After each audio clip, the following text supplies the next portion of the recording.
નમસ્કાર વિદ્યાર્થી મિત્રો, આજના લેક્ચરની અંદર આપણે સ્વાધ્યાય 3.1 નો પ્રશ્ન ક્રમાંક 4 ગણીશું. તો સૌપ્રથમ આપણે આ સ્વાધ્યાયના પ્રશ્નની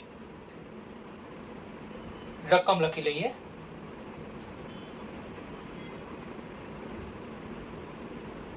આપણે લખીએ સ્વાધ્યાય 3.1 પ્રશ્ન ક્રમાંક 4. પ્રશ્ન ક્રમાંક 4 ની મિત્રો તો તમે જો રકમ જોશો તો તેની અંદર પણ કયા સમીકરણ યુગ્મ જે છે તે સુસંગત છે અને કયા સમીકરણ યુગ્મ સુસંગત નથી તે આપણે શોધવાનું છે. અને જો સમીકરણ સુસંગત હોય તો આપણે આલેખની રીતથી તેનો ઉકેલ શોધવાનો છે. તો આપણે લખીએ પ્રશ્ન ક્રમાંક 4 કે નીચેના પૈકી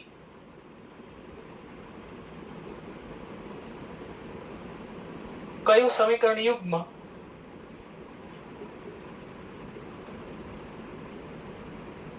સુસંગત છે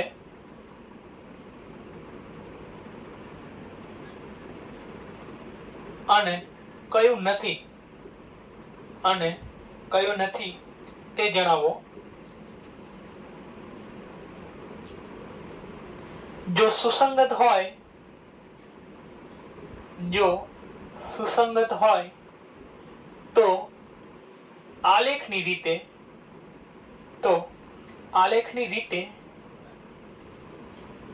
ઉકેલ શોધો. તમે જોશો મિત્રો કે જે પ્રથમ બે સમીકરણો છે તે બંને સમીકરણો ax + by + c ના સ્વરૂપના નથી. તો તમને યાદ દેવડાવી દઉં કે દ્વિચલ સુરેખ સમીકરણ યુગ્મ એનું જે સ્વરૂપ છે તે આવું છે. આપણે લખીએ કે દ્વિચલ સુરેખ સમીકરણ નું સ્વરૂપ ax + by + c બરાબર 0 આ પ્રકારનું છે. તો આપણે યાદ રાખીશું કે આ દ્વિચલ સુરેખ સમીકરણ યુગ્મનું સ્વરૂપ છે. હવે આ સ્વરૂપમાં આપણે પ્રથમ બે દાખલાઓને ફેરવીશું. સૌપ્રથમ દાખલો આપણે લખીએ. સૌપ્રથમ દાખલાની રકમ આપેલી છે x + y બરાબર 5. પ્રથમ અને બીજું છે 2x + 2y બરાબર 10. તો આપણે આ સમીકરણ યુગ્મનો ઉકેલ મેળવીએ મિત્રો. સૌપ્રથમ તો આપણે જોઈએ કે આ જે સમીકરણ યુગ્મ આપણને આપેલું છે તે સુસંગત છે કે નહીં. તો આપણે લખીએ કે સૌપ્રથમ આપણે આને ax + by + c ના સ્વરૂપમાં ફેરવીએ. તો પ્રથમ સમીકરણ મને મળશે x + y બરાબર 5 જે છે તે બરાબરની સામેની બાજુથી આ બાજુ આવશે, એટલે કે જમણી બાજુથી ડાબી બાજુ આવશે, ઋણ બની જશે. તેથી x + y - 5 બરાબર 0 મળશે. અને એ જ રીતે આપણે બીજું સમીકરણ લખીએ તો 2x + 2y - 10 બરાબર 0 મળશે. હવે આપણે a1 b1 c1 અને a2 b2 અને c2 ની કિંમતો લખીએ. તમે જુઓ કે x નો સહગુણક 1 છે, તેથી a1 લખીશ 1. y નો સહગુણક પણ 1 છે, તેથી b1 પણ લખીશ 1. અને અચળાંક c1 છે -5, તેથી c1 બરાબર લખીશ 5. એ જ રીતે a2 તમે જુઓ કે x નો સહગુણક 2 છે, y નો સહગુણક b2 એ પણ 2 છે અને અચળાંક c2 જે છે તે -10 છે. તો આટલી કિંમતો આપણને આપેલી છે. હવે આપણે લખીએ કે a1 ના છેદમાં a2 શું થાય. તો આપણે લખીએ કે a1 ના છેદમાં a2 જે છે, તમે જુઓ કે a1 છે 1 અને a2 છે 2, તેથી a1 ના છેદમાં a2 થયું 1 ના છેદમાં 2. આપણે b1 ના છેદમાં b2 લખીએ તો b1 છે 1, b2 છે 2, તેથી b1 ના છેદમાં b2 પણ 1 ના છેદમાં 2 થયું. અને હવે આપણે c1 ના છેદમાં c2 લખીએ. c1 મને આપેલું છે -5 અને c2 આપેલું છે -10.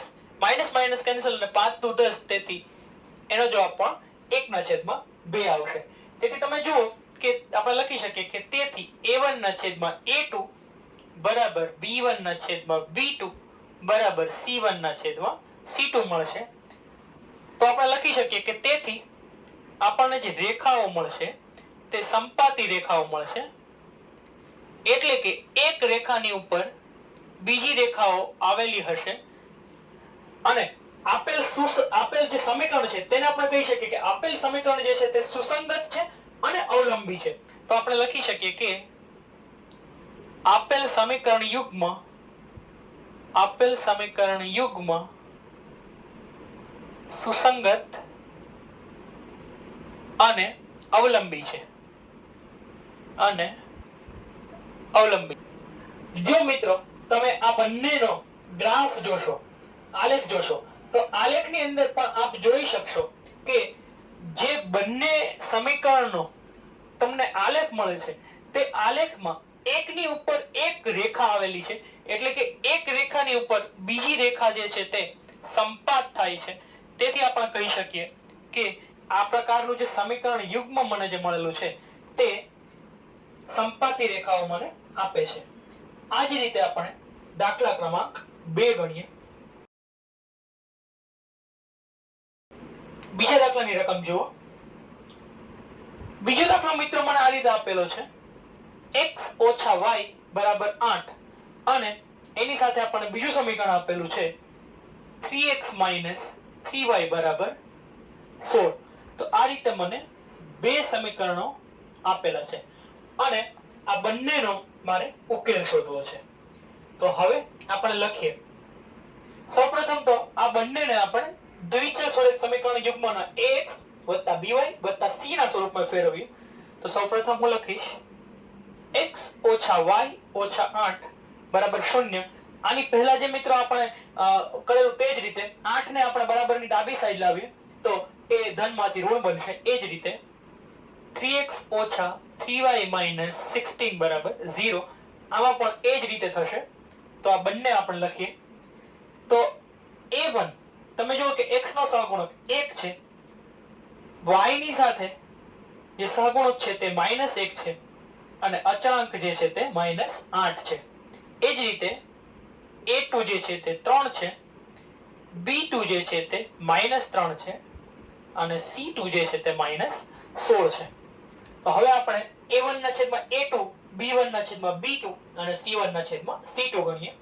તો સૌપ્રથમ હું લખું છું a1 ના છેદમાં a2 બરાબર, તમે જુઓ કે a1 ની કિંમત છે 1 અને a2 ની કિંમત છે 3. તેથી a1 ના છેદમાં a2 થયું 1 ના છેદમાં 3. એ જ રીતે આપણે b1 ના છેદમાં b2 લખીએ. b1 ની કિંમત આપેલી છે -1 અને b2 ની કિંમત આપેલી છે -3. તો આપણે લખીએ -1 ના છેદમાં -3. માઇનસ માઇનસ કેન્સલ થશે એટલે 1 ના છેદમાં 3 જવાબ આપશે. અને છેલ્લે આપણે લખીએ c1 ના છેદમાં c2. c1 મને આપેલું છે -8 અને c2 આપેલું છે -16. -8 ના છેદમાં -16, માઇનસ માઇનસ કેન્સલ, 8 દુ 16. તેથી આનો જવાબ મને આપશે 1 ના છેદમાં 2. તમે જુઓ કે a1 ના છેદમાં a2 અને b1 ના છેદમાં b2 બંને સમાન છે ખરા, પરંતુ c1 ના છેદમાં c2 બંને કરતા જુદું છે. તો આપણે લખી શકીએ કે a1 ના છેદમાં a2 બરાબર b1 ના છેદમાં b2 is not equal to c1 ના છેદમાં c2. તો આપણે લખીએ કે તેથી a1 ના છેદમાં a2 બરાબર b1 ના છેદમાં b2 is not equal to c1 ના છેદમાં c2. તેથી આપણે લખી શકીએ કે જે રેખાઓ આપણને મળશે તે સમાંતર મળશે. એટલે કે આપણે કહી શકીએ કે તેથી આપેલ સમીકરણ યુગ્મ જે છે, આપેલ સમીકરણ યુગ્મ તે સુસંગત નથી. જો તમે આલેખ પર જોશો મિત્રો તો આલેખ પરથી પણ તમે આ જ બાબત જોઈ શકશો. આલેખની અંદર તમે જુઓ કે આ બંને જે આપણને સમીકરણો આપેલા છે x y બરાબર 8 અને 3x 3y બરાબર 16. આ બંને સમીકરણો માટે જે રેખાઓ મળે છે તે સમાંતર રેખાઓ મળે છે. તેથી આપણે કહી શકીએ કે આપણને જે સમીકરણ યુગ્મ આપેલા છે તે સમીકરણ યુગ્મ સુસંગત નથી અને તેથી આપણને બંનેનો જે આલેખ છે તે આ રીતે સમાંતર રેખાઓ મળે છે. હવે આપણે દાખલા ક્રમાંક 3 જોઈએ. ત્રીજો દાખલો આપણને આ રીતે આપેલો છે. ત્રીજો દાખલો આપણે જોઈએ. દાખલા ક્રમાંક 3. 2x y ઓછા 6 બરાબર 0 અને બીજું મને આપેલું છે સમીકરણ 4x ઓછા 2y માઇનસ 4 બરાબર 0. તો આ રીતે મને બે સમીકરણો આપેલા છે અને આપણે આનો ઉકેલ શોધવાની કોશિશ કરીએ. તો તમે જુઓ કે આ બંને સમીકરણો જે છે તે મને ax by c ના સ્વરૂપમાં જ આપેલા છે. તેથી મારે બીજું કશું કરવાની જરૂર નથી. સીધા આપણે જે પણ આપણને સહગુણકો છે a1 a2 અને a1 a2 b1 b2 અને c1 c2 તેની આપણે સીધી રકમ તેની સીધી આપણે કિંમતો લખી શકીએ. તો સૌપ્રથમ હું લખું 2x y ઓછા 6 બરાબર 0 આ પ્રથમ સમીકરણ.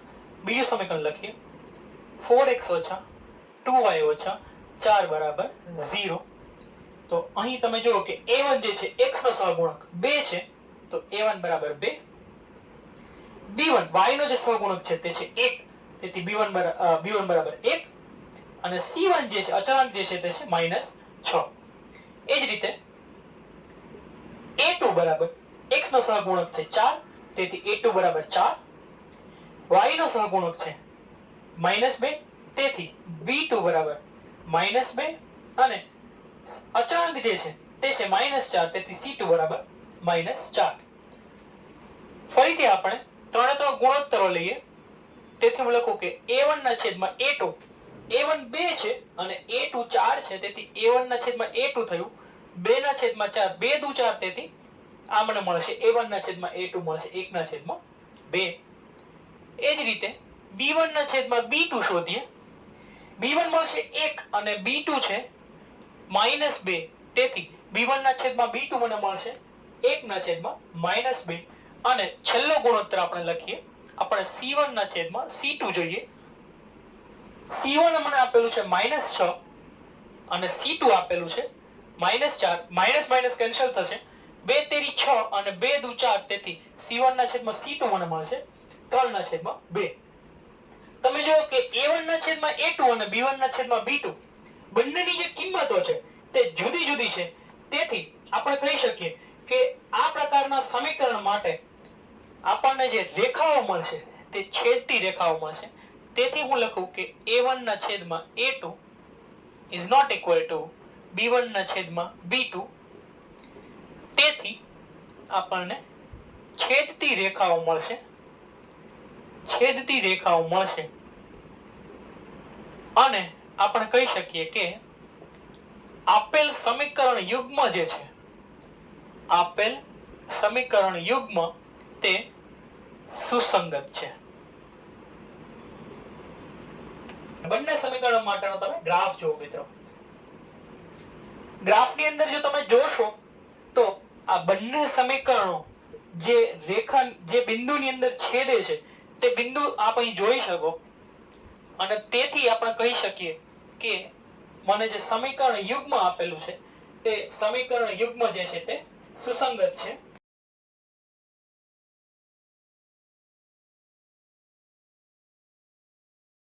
ચોથો દાખલો લખીએ આપણે. ચોથો દાખલો મને આપેલું છે 2x 2y 2 બરાબર 0 અને બીજું સમીકરણ આપેલું છે 4x 4y 5 બરાબર 0. તો મને આ બે સમીકરણો આપેલા છે અને આપણે આનો ઉકેલ શોધવાની કોશિશ કરીએ. અગાઉની જેમ જ આપણે જેટલા પણ સહગુણકો છે તેની આપણે કિંમતો લખીએ. તો આપણે લખીએ કે પહેલું સમીકરણ લખીએ 2x 2y 2 બરાબર 0. બીજું સમીકરણ લખીએ 4x 4y 5 બરાબર 0. તો તમે જુઓ કે a1 ની કિંમત આપેલી છે 2, a2 ની કિંમત આપેલી છે -2 અને અચળાંક b1 ની કિંમત આપેલી છે -2 અને અચળાંક c1 ની કિંમત આપેલી છે -2. એ જ રીતે અહીં તમે જુઓ a2 ની કિંમત આપેલી છે 4 એટલે કે x નો સહગુણક છે 4. b2 ની કિંમત y નો સહગુણક છે -4. અને C2 ની કિંમત અચળાંક છે -5. તેથી આપણે લખીએ કે A1 ના છેદમાં A2. તમે જુઓ કે A1 ની કિંમત મને જે આપેલી છે 2 અને A2 ની કિંમત છે 4. તેથી A1 ના છેદમાં A2 2 ના છેદમાં 4 2 દુ 4 એટલે 1 ના છેદમાં 2 મળશે. B1 ના છેદમાં B2 આપણે શોધીએ. B1 છે -2 અને B2 છે -4. તેથી -2 ના છેદમાં -4 માઇનસ માઇનસ કેન્સલ અને 2 દુ 4. તેથી B1 ના છેદમાં B2 પણ મને 1 ના છેદમાં 2 મળશે. અને છેલ્લે આપણે C1 ના છેદમાં C2 શોધીએ. C1 છે -2, C2 છે -5. માઇનસ માઇનસ કેન્સલ થશે. તેથી C1 ના છેદમાં C2 મને મળશે 2 ના છેદમાં 5. તમે જુઓ કે A1 ના છેદમાં A2, B1 ના છેદમાં B2 બંને સમાન છે. પણ C1 ના છેદમાં C2 જુદું છે. તેથી આપણને જે રેખાઓ મળશે તે સમાંતર રેખાઓ મળશે. આપણે લખીએ કે તેથી A1 ના છેદમાં A2 બરાબર B1 ના છેદમાં B2 is not equal to C1 ના છેદમાં C2. તેથી આપણને જે રેખાઓ મળશે તે સમાંતર રેખાઓ મળશે. અને આપણે કહી શકીએ કે આપેલ સમીકરણ યુગ્મ સુસંગત નથી. તેથી આપણે કહી શકીએ કે આપેલ સમીકરણ યુગ્મ જે છે તે સુસંગત નથી. કેમ કે જો સુસંગત હોય તો આપણને સમાંતર રેખાઓ મળે નહીં. તો હવે તમે ગ્રાફ જુઓ મિત્રો. ગ્રાફની અંદર જો તમે જોશો તો આ બંને જે સમીકરણો આપણને આપેલા છે તેની માટેની જે આપણને રેખાઓ મળે છે તે બંને રેખાઓ એકબીજાને સમાંતર છે. આવું હોવાથી આપણે કહી શકીએ કે જે આપણું સમીકરણ છે, આપણા જે બંને સમીકરણો છે તે સમીકરણો સુસંગત નથી, જે ગ્રાફ પરથી સ્પષ્ટ છે. હવે આપણે પ્રશ્ન ક્રમાંક 5 ગણીએ. તમે પ્રશ્ન ક્રમાંક 5 જુઓ મિત્રો. પ્રશ્ન 5 ની રકમ મને આ રીતે આપેલી છે. એક લંબચોરસ બગીચાની આપણે લખીએ એક લંબચોરસ બગીચાની અર્ધ પરિમિતિ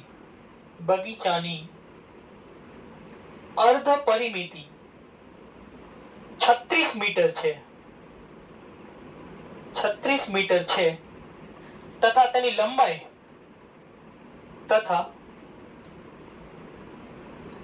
લંબાઈ એ તેની પહોળાઈ કરતા 4 મીટર વધારે છે. 4 મીટર વધુ છે. તો બગીચાની બાજુઓના માપ શોધો. બગીચાની બાજુઓના માપ શોધો. તો મિત્રો આપણને અહીં આ રીતે એક લંબચોરસ બગીચો આપેલો છે. ધારી લો કે આ કોઈ એક લંબચોરસ બગીચો છે અને આ બગીચાની અર્ધ પરિમિતિ એટલે લંબાઈ અને પહોળાઈ આ બંનેનો સરવાળો. તમે જુઓ કે લંબચોરસની પરિમિતિનું સૂત્ર જો તમને યાદ હોય તો 2 કૌંસમાં L + 2 એટલે કે લંબાઈ વત્તા પહોળાઈ એ રીતે થાય. પરંતુ આપણને અર્ધ પરિમિતિ કીધી છે. અર્ધ પરિમિતિ એટલે એક બાજુની લંબાઈ અને એક બાજુની પહોળાઈનો સરવાળો. તો ધારી લો કે આ જે છે તે લંબાઈ છે અને લંબાઈને આપણે માની લો કે x કહી દઈએ અને આ એની પહોળાઈ છે, પહોળાઈને આપણે y કહી દઈએ. તો આપણે કૌંસમાં લખી રાખીએ x એટલે લંબાઈ, એને આપણે L પણ કહી શકીએ અને y એટલે પહોળાઈને આપણે b પણ કહી શકીએ. બરાબર? તો તમે જુઓ કે આ એનું સૂત્ર છે 2 કૌંસમાં લંબાઈ વત્તા પહોળાઈ. એની પરિમિતિનું સૂત્ર છે. આપણે અર્ધ પરિમિતિ જોઈએ તો અર્ધ પરિમિતિનું સૂત્ર થશે લંબાઈ વત્તા પહોળાઈ. તો લંબાઈ વત્તા પહોળાઈ એટલે કે x વત્તા y મને આપી દીધેલું છે. તો હવે આપણે લખીએ, ઉકેલ લખીએ અને આ દાખલો આપણે ગણવાની કોશિશ કરીએ. સૌપ્રથમ આપણે લખીએ કે બગીચાની અર્ધ પરિમિતિ આપેલી છે. તો હું લખું કે નંબર 1 બગીચાની અર્ધ પરિમિતિ એટલે કે લંબાઈ વત્તા પહોળાઈ, લંબાઈ અને પહોળાઈને આપણે અનુક્રમે x અને y કીધું છે, તો અર્ધ પરિમિતિ બરાબર x વત્તા y બરાબર આપણને 36 મીટર આપેલું છે. તો આને આપણે સમીકરણ ક્રમાંક 1 કહીએ. એ જ રીતે બીજું લખીએ. મને કહ્યું છે કે તેની લંબાઈ એટલે કે આ જે લંબાઈ જે છે તે પહોળાઈ કરતા 4 મીટર વધારે છે. લંબાઈ જે છે તે પહોળાઈ કરતા 4 મીટર વધારે છે. એટલે કે જો હું પહોળાઈની અંદર 4 મીટર વધારે નાખું તો મને તેની લંબાઈ મળે. એટલે કે x બરાબર y વત્તા 4 છે. આને આપણે સમીકરણ ક્રમાંક 2 કહીએ. આપણે લખીએ કે બગીચાની લંબાઈ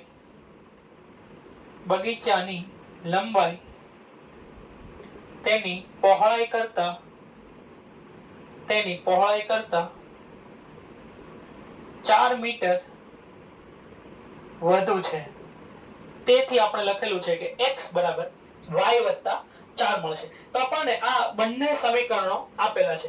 તો આ બંને સમીકરણો પરથી મિત્રો તમને જો યાદ હોય તો આપણે આની પહેલા એ રીતે દાખલો ગણેલો કે એક પછી એક સમીકરણમાં આપણે પહેલા x અને પછી y ની કિંમતો શૂન્ય લઈને ગ્રાફ દોરવાની કોશિશ કરતા હતા. તો આપણે સમીકરણ 1 માટે લખીએ x વત્તા y બરાબર 36 માટે, અને ત્યારબાદ x બરાબર y વત્તા 4 માટે આપણે લખીએ. સૌપ્રથમ x અને ત્યારબાદ આપણે y ની કિંમતો શૂન્ય લઈએ. x ની કિંમત શૂન્ય જો લઈએ આ સમીકરણની અંદર તો y બરાબર મને 36 મળશે, અને જો y ની કિંમત હું શૂન્ય લઉં તો x બરાબર મને 36 મળશે. એ જ રીતે બીજા સમીકરણની અંદર પણ આપણે x અને y બંનેની કિંમત અનુક્રમે શૂન્ય લઈને ગણતરી કરીએ. જો x બરાબર શૂન્ય લઉં તો y વત્તા 4 બરાબર શૂન્ય મળશે. તો હું લખું કે y વત્તા 4 બરાબર શૂન્ય મળશે. y ને જો હું સૂત્રનો કરતા બનાવું તો વત્તા 4 બરાબરની સામેની બાજુ જઈને -4 બની જાય. તો જ્યારે x શૂન્ય હોય ત્યારે y મને -4 મળશે, અને જ્યારે y ને હું શૂન્ય લઉં તો 0 વત્તા 4 એટલે x ની કિંમત મને વત્તા 4 મળશે. તો આ રીતે મને બંને જે સમીકરણો છે તેની માટેની કિંમતો મળે છે. હવે આપણે આના માટે આલેખ દોરીએ. તો હવે તમે આલેખમાં જુઓ મિત્રો.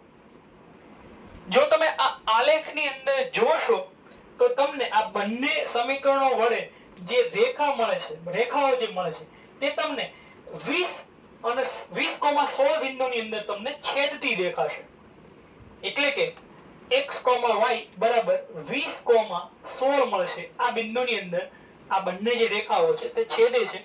તેથી હવે હું અહીં લખું, તેથી આપણે લખીએ કે તેથી x, y બરાબર 20,16 એટલે કે x બરાબર 20 મીટર અને y બરાબર 16 મીટર આપણને મળે છે. એટલે કે આપણે લખીએ કે તેથી આપણને જે લંબાઈ મળી, આપણે x બરાબર લંબાઈ ધારેલી છે, તો લંબાઈ બરાબર આપણને મળશે 20 મીટર અને પહોળાઈ મને મળશે 16 મીટર. તો આ રીતે આપણને મિત્રો લંબાઈ અને પહોળાઈ બંને મળે છે. લંબાઈ આપણને 20 મીટર મળશે અને પહોળાઈ જે છે મિત્રો તે આપણને 16 મીટર મળે છે. તો આ રીતે આપણે આલેખ પરથી લંબાઈ અને પહોળાઈ બંને ગણી શકીએ. હવે પછીના લેક્ચરની અંદર મિત્રો આપણે આ સ્વાધ્યાયના જે બાકીના છેલ્લા જે 2 પ્રશ્નો બચેલા છે, પ્રશ્ન ક્રમાંક 6 અને 7, તે ગણવાની કોશિશ કરીશું. Thank you.